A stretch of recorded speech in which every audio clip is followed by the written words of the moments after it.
Actually जर मी बोलायला गेलो तर मला दिवस कमी पडेल, पण शॉर्टकट बोलतो ज्याच्यातनं तुम्हाला जे स्टुडंट असतील किंवा जे नोकरीला करणारे असतील त्यांना नक्कीच काहीतरी टिप्स भेटेल. मी शून्यातून विश्व निर्माण केलं एक सक्सेसफुल बिझनेसमॅन. स्टोरी तशी माझी खूप मोठी आहे आणि ह्या क्लासला येण्यामागचं कारणही तसंच आहे. कारण मी खूप सर्वांना सांगू इच्छितो की कोणतीही गोष्ट इझी मिळत नसते, त्याला स्ट्रगल करावं लागतं आणि स्ट्रगल काय असतो हे मी खूप जवळून बघितलं आहे आणि तसंच हे सरांचं पण स्ट्रगल तसंच आहे.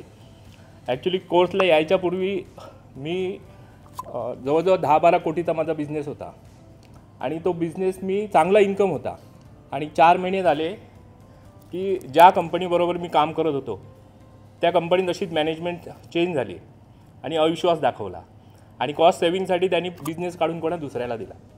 27 वर्ष ज्या कंपनीमध्ये मी काम केलं, हाऊसकीपिंग सुपरवायझरपासनं एक सक्सेसफुल बिझनेसमॅन, 5,500 लोकांना मी काम दिलं. ज्यावेळी मला असा अविश्वास दाखवला गेला त्यावेळी माझ्या मनाला कुठेतरी लागलं आणि मी माझ्या बायकोशी बसलो आणि सांगितलं की मला त्या कंपनीने सगळं काही दिलेलं आहे, पण मला स्वतःचा सेल्फ रिस्पेक्ट नाही आहे. कारण जिथे मी 27 वर्ष काम केले आणि जिथे अविश्वास दाखवला अशा कंपनीमध्ये मी काम करू शकत नाही. आणि 5,500 लोकांना मी काम दिलं. त्याच्यानंतर मला जेव्हा मी डिसिजन घेतलं की मला हे बिझनेस थांबवायचा आहे, महिन्याला 10-15 लाखाचं माझं इन्कम होता, पण मी लाथ मारली सगळ्यावरती कारण मला सेल्फ रिस्पेक्ट खूप इम्पॉर्टंट होता.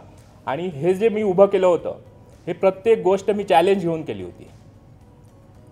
कुठचीच गोष्ट मला इझी नाही मिळाली. इवन माझ्या घरामध्ये आईवडिलांनी पण मला शिक्षण जास्त दिलं नाही, मी स्वबळावरती केलं. म्हणून म्हणतो की आपण चॅलेंज घेऊन जर ही गोष्ट केली तरच ही गोष्ट शक्य होऊ शकतं. अजून महत्त्वाची इम्पॉर्टंट गोष्ट सांगतो की जेव्हा मी हा डिसिजन घेतला त्यावेळी बिझनेस थांबवायचा त्यावेळी माझ्या पाठी फक्त आणि फक्त माझी बायको होती. म्हणतात ना की सक्सेसफुल पुरुषाच्या मागे त्याची बायको असेल तर त्याला ह्या विश्वास परमेश्वरसुद्धा रोखू शकत नाही. हे जिवंत उदाहरण माझं आहे. कारण अशी कोणाचीच बायको नसणार की एवढा 10-12 लाखाचा इन्कम आहे तर तू बंद कर म्हणून सांगणार. पण माझ्या बायकोने आणि माझ्या छोट्या मुलांनी मला सांगितलं डॅडा बंद कर. आणि मला मानसिक खूप स्ट्रेस होतं, फायनान्शियली नव्हतं पण जे माझ्या बाबतीत घडलं त्याचं खूप मनाला फील होत होतं की असं का झालं माझ्या बाबतीत. त्याच्यानंतर मी म्युझिककडे वळलो. हार्मोनियम प्लेअर आहे मी. माझे गुरुजी चिन्मय कोल्हटकर, कदाचित सर ओळखत असतील, पुण्यातील नामवंत आणि जगात फेमस असलेले चिन्मय कोल्हटकर माझे गुरुजी. त्यांच्याकडे ज्यावेळी मी गेलो त्यांना एकच शब्द विचारला, सर म्हटलं मी हे डिसिजन घेतो आहे, काय करू. त्याने मला एवढं सांगितलं की आता तुझी वेळ आली आहे थांबायची, मग थांब, पुढे करू नकोस. दुसऱ्या दिवशी मी गेलो आणि रिझाईन केला. मी पूर्ण ब्लँक होतो. 3 महिने झिरो इन्कम, नो इन्कम, काही माझा धंदा नव्हता. मग मी म्युझिककडे फुल टाईम गेलो. म्युझिकमध्ये चांगलं 1-3 वर्ष झाली, डिग्री करतो, अजून 3 वर्ष राहिली आहे, म्युझिक शिकतो आहे. मग असं मनात विचार आला की माझी काही सोशल सेवा होती. मग सोशल सेवेमध्ये आता रिटायरमेंट घेतल्याच्या नंतर म्हटलं असलेल्या पैशावरती सोशल सेवा मी नाही करू शकत. मग माझी प्रॉपर्टी होती, भाडं वगैरे येतं, सगळं चालतं, त्याच्यावर चालतं, पण मला समाधान मिळत नव्हतं कारण ते फॅमिलीचं होतं माझ्या, ज्यांच्यासाठी मी केलेलं होतं. त्याच्यामधून मी माझी सेवा कशी करावी. मग असा प्रश्न मनामध्ये आला की आता पुढे काय करायचं. धंदा तर करायची इच्छाच नव्हती कारण जिथे जाईल तिथे तेच मिळणार. कुठच्या कंपनीमध्ये जरी गेलो तरी तिथे पण तेच होणार. मला युटिलाइज करणार, वापर करणार, फेकून देणार. आणि जे जॉब करणारे त्यांना सांगतो की मी सुद्धा एक मालक होतो 4 कंपनीचा. मी सुद्धा एम्प्लॉईंना काम देत होतो. प्रत्येक एम्प्लॉईच्या नॉलेजचा जो व्हॅल्यू असतो तो आपल्याला फक्त 7 तारीखला कळतो, ज्यावेळी आपल्या अकाउंटला सॅलरी येते त्यावेळी. आणि त्याच्यामध्ये आपण 365 दिवस काम करत असतो, महिन्याचे 30 दिवस.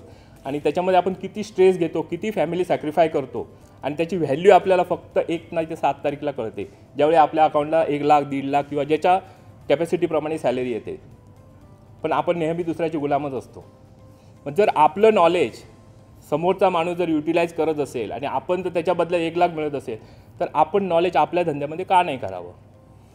आता हे सांगण्यामागचं कारण हे की त्याच्यासाठी रिस्क घ्यायची डेअरिंग असावी लागते, जी माझ्यामध्ये होती.